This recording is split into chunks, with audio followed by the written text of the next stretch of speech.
Pemirsa, kita beralih ke berita selanjutnya. Pemerintah Kabupaten Ogan Komering Ilir mengingatkan kepada BUMD Pemerintah Kabupaten Ogan Komering Ilir soal dana penyertaan modal agar digunakan sesuai dengan petunjuk dan kegunaannya.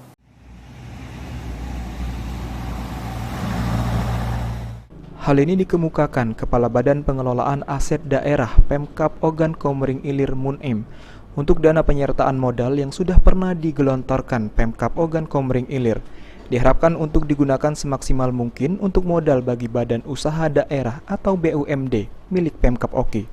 Bukan untuk gaji pegawai, seperti halnya PDAM Tirta Agung yang sudah 2 tahun ini pemerintah Kabupaten Ogan Komering Ilir tidak mengantarkan dana penyertaan modal bagi PDAM. Hal ini sesuai dengan ketentuan yang berlaku. Dana penyertaan modal bagi PDAM Tirta Agung hanya untuk operasional, bukan untuk bayar gaji pegawai. Dana penyertaan modal untuk PDAM Tirta Agung dari pemerintah Kabupaten Oki tidak akan digelontorkan jika tidak ada audit yang dilakukan di PDAM Tirta. Hal ini dikarenakan salah satu BUMD Pemkab Oki ini dalam masalah divisi keuangan. Modal di perusahaan daerah PDAM Tirta Agung untuk tahun ini belum diadakan penyertaan modal ke mereka sambil menunggu kajian dari tim investasi dari Palembang.